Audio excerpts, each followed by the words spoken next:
અમરેલી સિવિલમાં આજે 4 દિવસ થયા તો પણ દેવીપૂજક સમાજનો મૃતદેહ સ્વીકારવાનો ઇનકાર. દેવીપૂજક સમાજનું કહેવું છે કે અમને ન્યાય આપો. સિવિલ હોસ્પિટલના ડોક્ટરની બેદરકારીને કારણે ઓપરેશન વખતે બહેનનો જીવ ગુમાવવાનો વારો આવ્યો છે. અવારનવાર બનતી આવી ઘટના ન બને તે માટે આંદોલન.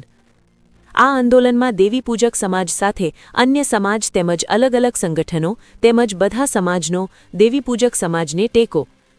અમરેલી જિલ્લાના દેવીપૂજક સમાજના આગેવાનો અને સમાજના લોકોએ આજે પણ સિવિલ હોસ્પિટલનો ઘેરાવ કર્યો હતો.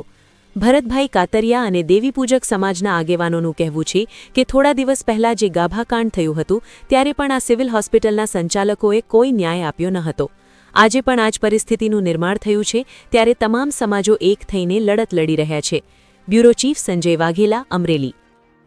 ભરતભાઈ, હવે આજ રોજ જે દેવીપૂજક સમાજ દ્વારા એક બહેનનું જે ઓસડીના ઓપરેશન દરમિયાન જે ઓપરેશનમાં અછત રાખતા તેનું મૃત્યુ થઈ ગયું હતું, એની અનુસંધાને દેવીપૂજક સમાજ મોટી સંખ્યામાં એકઠો થયેલો છે.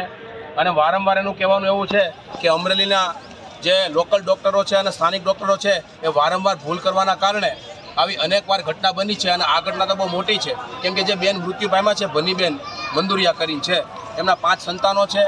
એની અનુસંધાને આજે છેલ્લા 6 દિવસથી એની લાશ છે તે રજળે છે.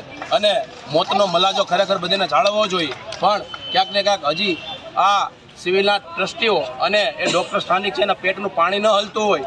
એની અનુસંધાને આજરોજ મોટી સંખ્યામાં તમામ સમાજના લોકો આ બેનને ન્યાય દેવડાવવા માટે આ સિવિલના પટાણંગમાં ભેગા થયા છે.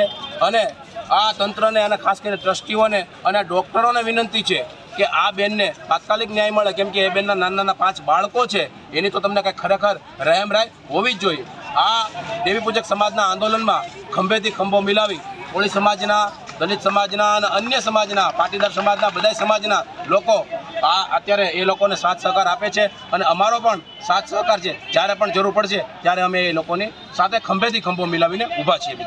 વારે મુદ્દા બને છે, વારે મુદ્દો બને છે અને અનેકવાર રજૂઆત કરવી છતાં આ કાન છે ને આ ખાડા કાન કરતે આ ટ્રસ્ટના જે સભ્યો છે એને કહેવાનું કે તમે આવા ડૉક્ટરને રજા આપી દો અને લાલ લીટો કાયદેસર મારો, જેના કારણે બીજી જગ્યાએ આવી ભૂલ ન કરે.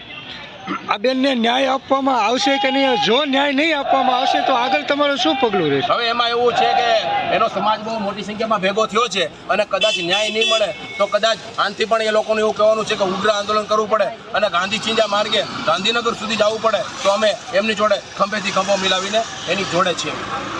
આની પહેલાં જે ગાભાકાંડ થયું ત્યારે પણ કોઈ એક્શન લેવામાં આવી નથી, તો એના વિરુદ્ધ તમારે શું કહેવાનું? હવે ગાભાકાંડમાં તો અમે તાકાતથી આંદોલન કર્યું હતું અને આ ડૉક્ટરનું એવું કહેવાનું હતું કે ખરેખર આવું કાંઈ થયું જ નથી. પણ હું એ દામનગરના ડૉક્ટરને પણ ધન્યવાદ આપું છું, કેમ કે એણે લખીને આપેલું છે કે ખરેખર આ સિવિલના સ્થાનિક ડૉક્ટરોએ કપડું અંદર રાખીને બેદરકારી રાખીને મોટી ભૂલ કરી છે. તેમ છતાં એ લોકોએ 10 તારીખે કમિટી બોલાવી હતી અને એના ફાધરને પણ હાજર રાખેલા હતા. હવે આગળ શું નક્કી કરશે ત્યાર પછી ફરીવાર એ બાબતે પણ સિવિલની મુલાકાત કરવાની થશે. મિત્રો.